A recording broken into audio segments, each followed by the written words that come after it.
tension is rising over China's newly declared Air Defense Identification Zone, asserting its air rights over a hotly contested chain of islands that China calls Diaoyu and the Japanese call the Senkaku. It's the latest move in a decades-old diplomatic standoff. The U.S. military responded to China's claim with some muscle flexing of its own, sending 2 unarmed B-52 bombers through the heart of that contested airspace. So is China spreading its wings while trying to clip the wings of longtime rivals in the region? The U.S. Vice President Joseph Biden heads to China later today, and he hopes to push forward America's troubled pivot to Asia. First, though, he did stop in Japan, which the U.S. is treaty-bound to protect, and after meeting Prime Minister Shinzo Abe, he delivered Beijing a sharp diplomatic rebuke. We, the United States, are deeply concerned by the attempt to unilaterally change the status quo in the East China Sea. This action has raised regional tensions and increased the risk of accidents and miscalculation. So joining me now is the leading architect of that pivot to Asia. He's Kurt Campbell, who until early this year was Assistant Secretary of State for East Asian and Pacific Affairs. Joining me now live from Washington. Welcome to the program. And let me ask you straight off, you heard the Vice President talk about a potential miscalculation, an accidental conflict being triggered. How likely do you think that is, and what will that look like? Let's be serious. First of all, it's great to be with you on the show today, Christiane. Alas, it is much more likely now than it's probably been in years. And I think the consequences in the local sense would be a small skirmish, probably easily contained. But the larger context, particularly of the relationship between what is really the two great countries of Asia, China and Japan, the consequences are impossible to underestimate. I think tensions between the two countries are greater now than they've been probably in a half century. And this most recent declaration on the part of China makes the tense situation that much worse. So what can Vice President Biden or anybody in the Obama administration do to de-escalate this right now?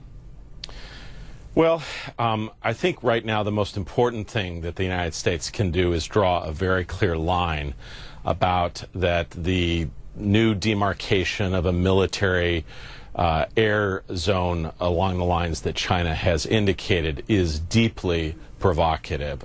Let's not forget that through this airspace every day travels dozens of airliners. This is a recipe for the kind of incident that we saw in 1983 with the downing of Korean Airline 007. It creates uncertainties with fighter aircraft coming up to inspect.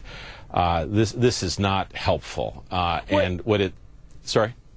Sorry, given that and given what you say, the U.S. has to be very clear about this provocation, as you've termed it.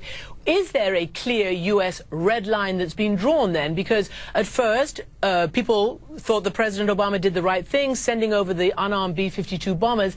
Now the administration is talking about urging civilian aircraft to seek permission or identify themselves to the Chinese. The Japanese don't like that very much. Is the Obama administration showing too much flexibility here?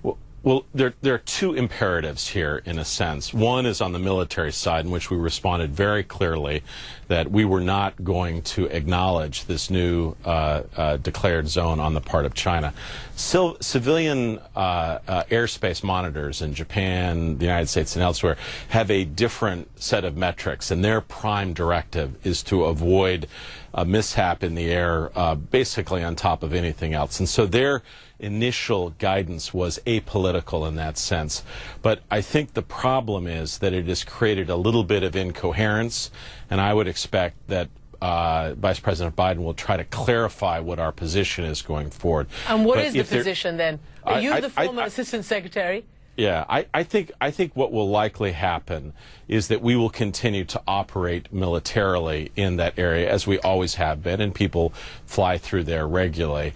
I think that there will be some clarifications with respect to the FAA in the coming days or weeks that will make clear that we do not recognize this zone, but certain kinds of communication protocols will be followed to avoid a problem.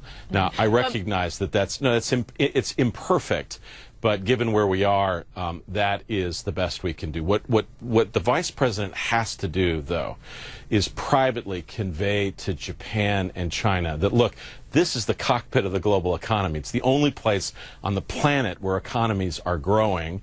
They are fighting over a barren rock in a distant part of the Pacific. Now, I know it represents larger sort of nationalist identities and the like, but these problems have existed for decades.